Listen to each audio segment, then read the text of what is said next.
The outcome of Kenya's next election will be determined largely by four individuals: William Ruto, Raila Odinga, Rigathi Gachagua, and Kalonzo Musyoka.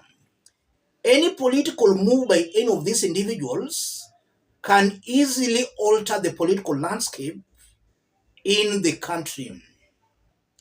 If Ruto, Raila, Rigathi work together, then 2027 is gone. If Ruto, Raila, Kalonzo work together, then 2027 is gone. So these four individuals will play a critical role in the outcome of the next election in Kenya. A few days ago, Rigathi Gachagua warned some Mount Kenya leaders that if they can't toe the line by December of this year, then they might not be re-elected come the next election. And that forced some Mount Kenya leaders supporting William Ruto, such as Mwangi Kiunjuri, to respond, telling off Rigathi Gachagua. In this video, I want us to listen to some remarks made by the acting UDA Party Secretary General Hassan Omar. The remarks are going to inform the basis of our analysis right now. Listen to this. There are two options. I was there when you were being selected, not elected, as deputy president. You were selected on the basis that the mountain had agreed to vote for William Ruto. You were selected because it was an appreciation that we needed a candidate from the Mount Kenya region. It could have been anybody. The outcome will be the same, will have been the same. We went there to vote for William Ruto, for you to assist him. We didn't elect you as a co-president. Learn the constitution. You are the principal assistant to the president. You are not a co-president. If you start to undermine the presidency, we shall also stop to respect the office of the deputy president, not as an office, but as a person. And therefore we are asking you for one issue. You are selected, and I repeat it, you were selected. I was there when you were being selected. The decision to select you over Kindiki changed in a couple of hours, about 12 hours. It could have been Kindiki as deputy president. It's in public domain. And therefore, if you feel uncomfortable, if you feel there are votes you brought on board, as the rest of the speakers have said, exit the scene. Go and prepare yourself for a contest in 2027, and let us see which Kenya will elect a tribal bigot as president. Hassan Omar is saying it's not a co-presidency. Ruto is the president. Rigathi is just but his assistant. It's not a co-presidency. It could have been anybody as William Ruto's running mate in 2022, and the outcome, especially on the mountain, could have been more or less the same. After all, the mountain had decided to vote for William Ruto in 2022, even without having picked Rigathi Gachagua. Omar is also saying, if you feel uncomfortable, exit the scene, and we meet in 2027 to see which Kenyan will elect a tribal bigot as a president. You were selected, not elected, as a sign of appreciation. Those are very hard-hitting remarks coming from UDA Party Acting Secretary General. And I see those remarks as having the blessings of Ruto. So it's actually William Ruto speaking through Hassan Omar. I want us to put those remarks into perspective for Kenyans to understand the current political situation in UDA Party. If you are watching us but you have not yet subscribed, subscribe, give the video a like. Let's proceed. Let me start by saying this. All those remarks by Omar are true. Even before William Ruto picked Rigathi Gachagua as his running mate, already the mountain had warmed up to William Ruto. So William Ruto could have just as well even picked Kithure Kindiki. And I don't think the voting on the mountain could have been different. The mountain had already warmed up to Ruto. So Rigathi had to board William Ruto's vehicle for him to be politically relevant on the mountain. That's true. It's also true that this is not a co-presidency. Kenyans only elected Ruto as the president. And by the virtue that Rigathi was his running mate, maybe they also endorsed Rigathi, but simply because of Ruto. And then again, if you look at it, Omar is saying that if Rigathi feels uncomfortable, let him quit.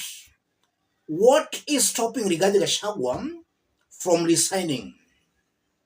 If Rigathi believes is that strong, why can't he resign? Let me say this.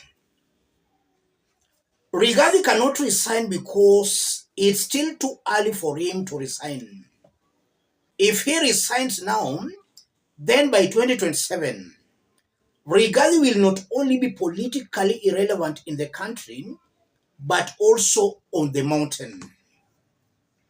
His continued stay in Kenya Kwanza government is giving him some political mileages on the mountain.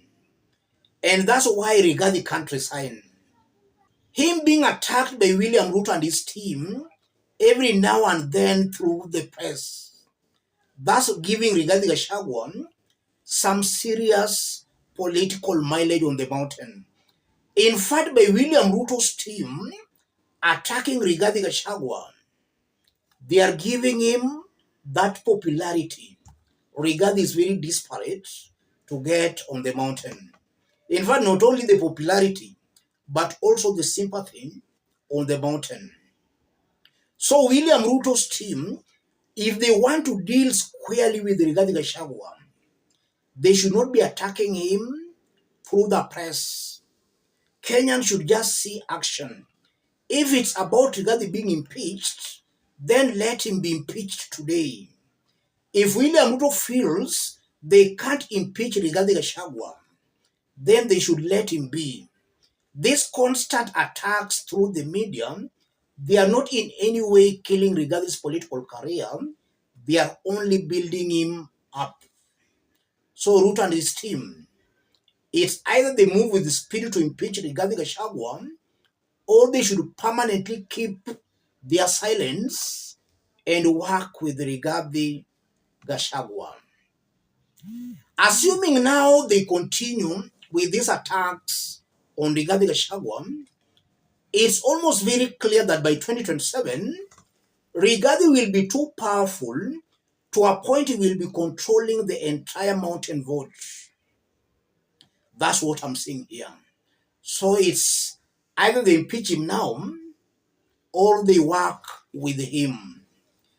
And again, if you look at what is currently happening, I'm seeing a Rigathi Gachagua who is very desperate and more than willing to work with William Ruto. And that puts Kalonzo Musyoka between a rock and a hard place. Kalonzo is angling to work with Rigathi Gachagua.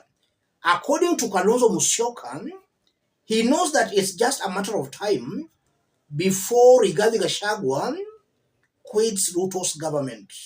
And that's why Kalonzo has been warming up to Rigathi Gachagua. But looking at Rigathi Gachagua, Rigathi is more than willing, more desperate to stick with William Ruto. And that again isolates Kalonzo Musyoka.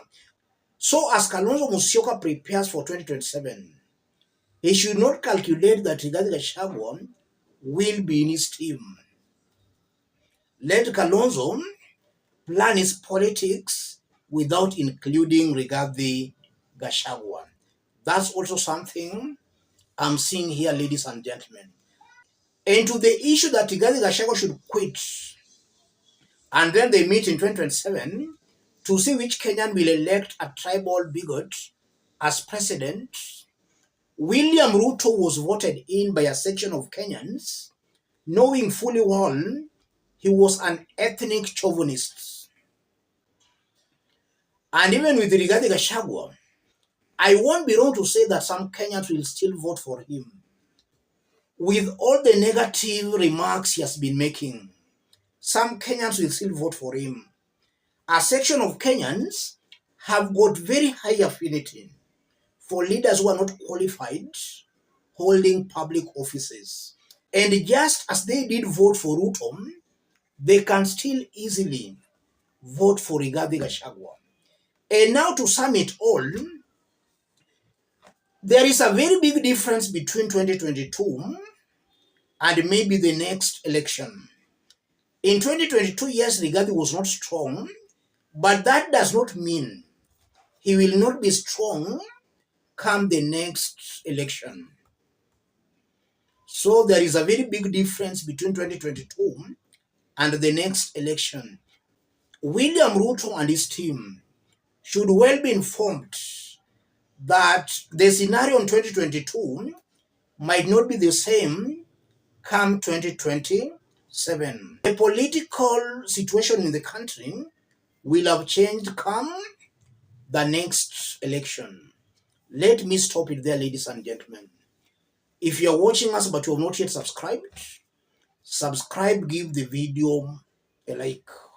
Let's meet in our next analysis. Thank you. God bless you. God bless Kenya.